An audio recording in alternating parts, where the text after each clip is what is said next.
तमिलनाडु के मुख्यमंत्री MK. Stalin के बेटे और राज्य के खेल और युवा मामलों के मंत्री उदयनिधि स्टालिन का सनातन पर दिए बयान से देश भर में बवाल मचा हुआ है।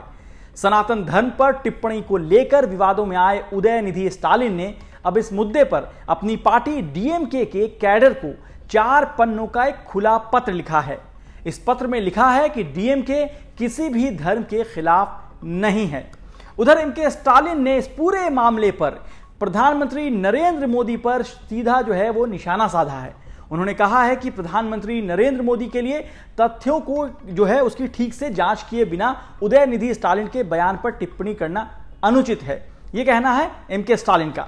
उदयनिधि स्टालिन ने अपने 4 पन्नों के पत्र में क्या लिखा है और एम.के. स्टालिन ने पीएम मोदी पर क्या निशाना साधा है, यह जानने से पहले आपको बताते हैं कि पूरा विवाद या पूरा मामला क्या है और कैसे यह शुरू हुआ है। उदयनिधि ने सनातन धर्म पर क्या कहा था, यह भी आपको बताते हैं। उदयनिधि ने 2 सितंबर 2023 को चेन्नई में एक प्रेस कॉन्फ्रेंस में कहा, कुछ चीजों का विरोध नहीं किया जा सकता है, उन्हें समाप्त कर दिया जाना चाहिए। हम डेंगू, मच्छर, मलेरिया या कोरोना का विरोध नहीं कर सकते, हमें इन्हें खत्म करना होगा। उसी प्रकार हमें सनातन धर्म का विरोध नहीं बल्कि उसे मिटाना है, यह कहना था उदयनिधि स्टालिन का। उन्होंने आरोप लगाया कि सनातन ने लोगों को जातियों के आधार पर बांटा है। उदयनिधि के इस बयान पर बवाल शुरू हुआ और बीजेपी ने उन्हें निशाने पर लेना शुरू किया। भारतीय जनता पार्टी के नेताओं ने उदयनिधि और इंडिया गठबंधन को एक साथ घेरा, उस पर निशाना साधा। केंद्रीय गृह मंत्री अमित शाह ने कहा कि इंडिया गठबंधन के नेता वोट बैंक और तुष्टीकरण की राजनीति के लिए हिंदू धर्म को समाप्त करना चाहते हैं और सनातन धर्म का अपमान किया गया है। वहीं दूसरी तरफ भारतीय जनता पार्टी के राष्ट्रीय अध्यक्ष जेपी नड्डा ने भी प्रतिक्रिया दी। उन्होंने कहा, जहां एक तरफ हम भारत को विकसित राष्ट्र बनाने में लगे हैं, वहीं ये घमंडिया गठबंधन हमारी संस्कृति, धर्म और संस्कारों पर गहरा आघात करने का प्रयास कर रहा है, कोशिश कर रहा है। राहुल गांधी की मोहब्बत की दुकान में सनातन धर्म से नफरत का सामान कैसे बिक रहा है, यह जेपी नड्डा का कहना था। भारतीय जनता पार्टी की आलोचनाओं के बीच उदयनिधि ने अपनी सफाई भी दी। बीजेपी के आईटी हेड अमित मालविया के एक ट्वीट पर जवाब देते हुए उदयनिधि ने लिखा कि फर्जी खबरें फैलाना बंद करें। मैंने कभी भी सनातन धर्म का पालन करने वाले लोगों के नरसंहार का आह्वान नहीं किया। सनातन धर्म एक ऐसा सिद्धांत है जो लोगों को जाति और धर्म के नाम पर बांटता है।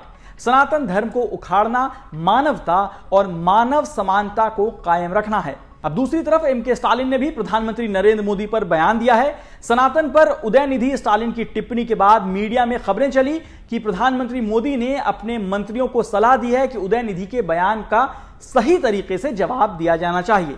इसके अलावा पीएम मोदी के हवाले से यह खबर चलने लगी कि उन्होंने कहा है अपने मंत्रियों को इंडिया और भारत विवाद पर टिप्पणी ना करने की वो सलाह दिया, ऐसा मीडिया में खबरें चली। उन्होंने कहा कि इस मुद्दे पर सिर्फ अधिकृत व्यक्ति को ही बोलना चाहिए। एम.के. स्टालिन ने बेटे उदयनिधि के बयान पर सफाई देते हुए कहा कि उदयनिधि स्टालिन ने सनातन धर्म में अमानवीय प्रथाओं के बारे में कुछ टिप्पणी की थी, जिसके बारे में पहले भारतीय उपमहाद्वीप के थान ताई पेरियार, महात्मा गांधी, नारायण गुरु, बाबा साहेब आंबेडकर और वैकुंठर जैसे महान समाज सुधारक भी कह चुके हैं। एम.के. स्टालिन ने आगे कहा, जब देश चंद्रमा पर चंद्रयान लॉन्च कर रहा था तब भी कुछ लोग जातिगत भेदभाव कर रहे थे और महिलाओं के उत्पीड़न को कायम रखने के लिए सनातन शब्द का इस्तेमाल कर रहे थे, जो मानव जाति का आधे से अधिक हिस्सा है। उदयनिधि स्टालिन ने केवल ऐसी दमनकारी विचारधाराओं के बारे में बात की थी और इन विचारधाराओं पर आधारित प्रथाओं को खत्म करने का आह्वान किया था। एम.के. स्टालिन ने कहा कि प्रधानमंत्री के पास उदयनिधि के बयान को सत्यापित करने के लिए सभी संसाधन हैं और फिर भी राष्ट्रीय मीडिया में यह बताया गया कि उन्होंने मंत्रिपरिषद की बैठक में कहा है कि उदयनिधि को उचित जवाब देने की आवश्यकता है। उन्होंने आरोप लगाया कि प्रधानमंत्री सनातन धर्म का हवाला देकर अपनी सरकार की विफलताओं से ध्यान भटकाने की कोशिश कर रहे हैं। उधर एक तरफ उदयनिधि के खिलाफ देश के कई राज्यों में एफआईआर हुआ है, मुकदमा दर्ज हुआ है, तो वहीं सनातन धर्म पर उदयनिधि की टिप्पणी को तोड़ मरोड़ कर पेश करने के आरोप में भारतीय जनता पार्टी के आईटी सेल के प्रभारी या हेड अमित मालविया के खिलाफ एफआईआर दर्ज की गई है। अमित मालविया ने हाल में सोशल मीडिया ट्विटर मतलब एक्स पर दावा किया कि डीएमके नेता उदयनिधि ने सनातन धर्म का पालन करने वाली 80% आबादी के नरसंहार का आह्वान किया है।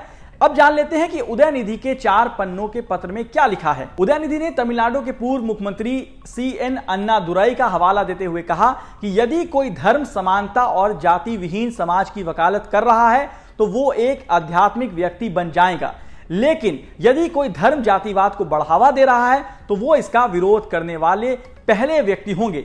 वहीं उदयनिधि स्टालिन ने राज्य सरकार से अयोध्या के तपस्वी छावनी मंदिर के मुख्य पुजारी परमहंस आचार्य के खिलाफ कोई कार्रवाई नहीं करने का भी अनुरोध किया है। परमहंस आचार्य ने उदयनिधि का सिर काटने वाले को 10 करोड़ रुपए का इनाम देने की घोषणा की थी। तो बाकी खबरों के लिए आप देखते रहिए द क्विंट और क्विंट हिंदी।